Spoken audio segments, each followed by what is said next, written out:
these extraordinary techniques. He says, oh man, they can be great. He says, look, you give me no restrictions. You let me use interrogation techniques that the president talks about enhanced, and I guarantee you, I promise you, that I could get a detainee to confess to being solely responsible for not one, but 2 suicide bombings. You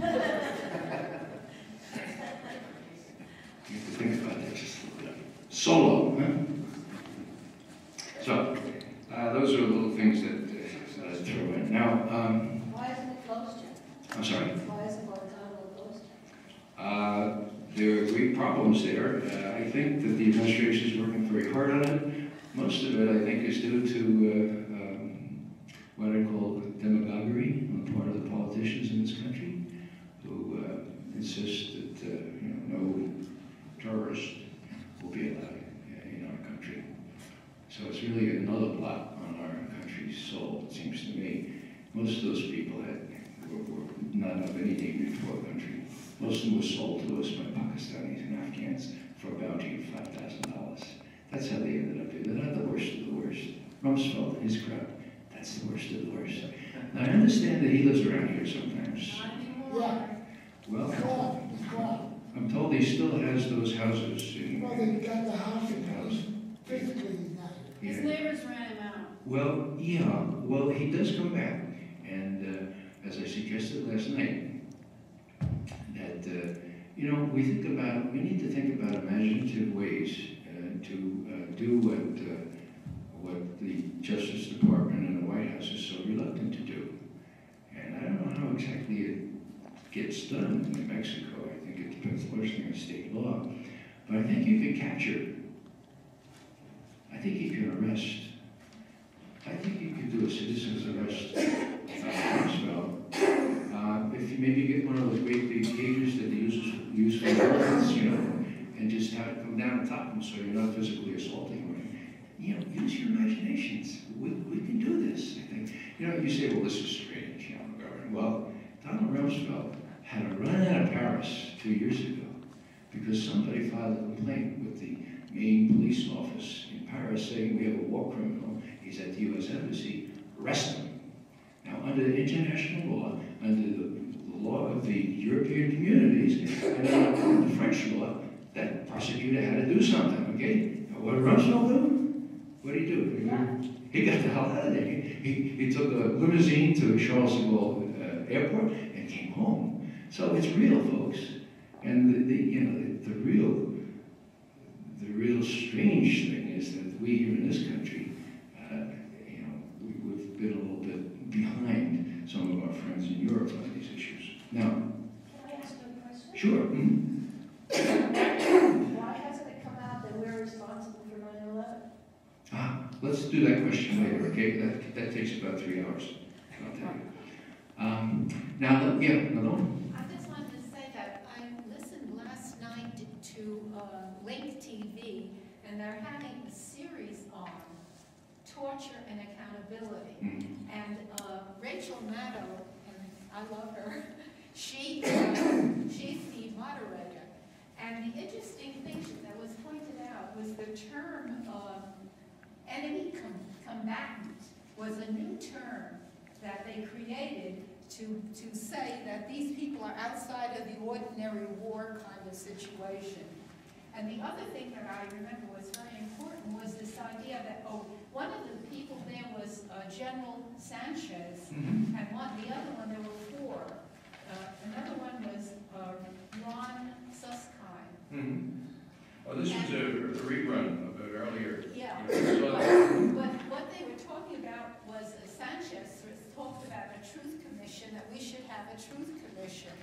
And one of the other people there said, a truth commission, if it has real accountability and, that criminals can be prosecuted. Otherwise, what good is a truth commission? Mm-hmm. And I think that this was an important issue. This is the only first thing that I heard. Yeah. Sanchez has no business being there.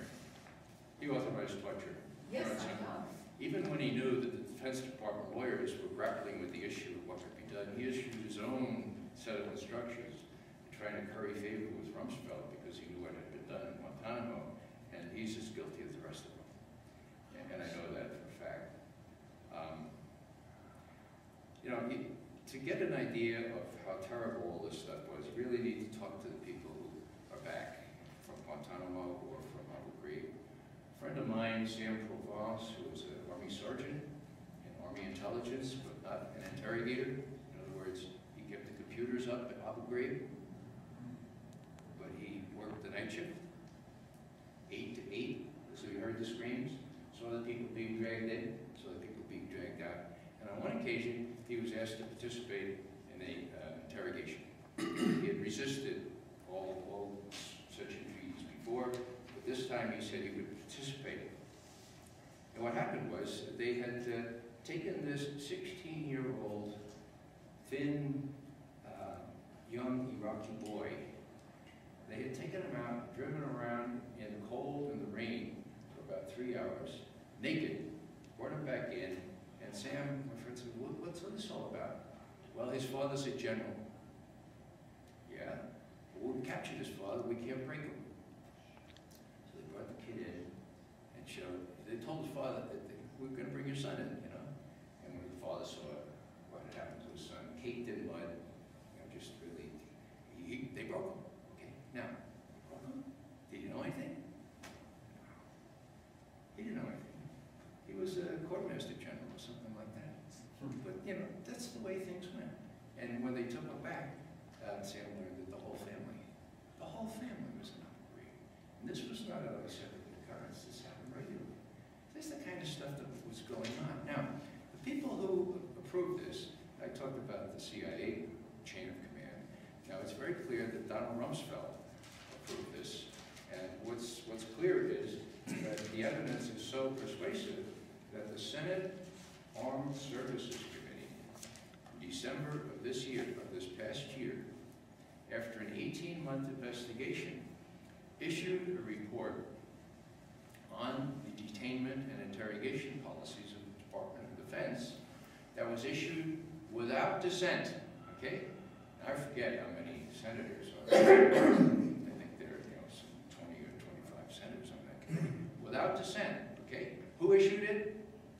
Carl Levin and Minority Chief, what's his name? John McCain. Okay? Both of them. And what did it say? Well, the first finding was the February 7, 2002 memorandum issued by our president, quote, opened the door to, quote, subsequent abuses. Okay? Number 2, Secretary Rumsfeld issued orders, despite the advice of all his service chief JAGs, Judge Advocate Generals, for specific interrogation techniques, and he ordered them specifically for this one detainee in Guantanamo, Al-Qahtani. Now, we've known about Al-Qahtani, and we've known that Rumsfeld was in telephonic contact with General Jeffrey Miller, who was later sent to Iraq to impose these interrogation techniques. But he was in contact with General Miller every week. How's it going? What are you getting out of him? You know, are you using this technique and this kind of thing? Well, the Armed Services Committee report says in gory detail how these lawyers were dissed, how William J. Haynes III, some of these lawyers have always 3 or 4, well, William Howard Taft IV, William J. Haynes III, how he, as Rumsfeld's lawyer, told General Myers, Chairman of the Chief of Staff, knock off that inquiry into interrogation techniques. You see, the honest generals in Guantanamo and at Southcom wanted a ruling. They wanted a ruling on whether it was legal to do this stuff. No ruling, knock off that investigation, and they went ahead. So Rumsfeld is as guilty as can be, documentary evidence. Now, what's the latest development? How many know about the tapes? Tapes are wonderful things, aren't they? They got rid of a president who's violating the law. The CIA was so smart that they destroyed 92 tapes. But guess what? There are tapes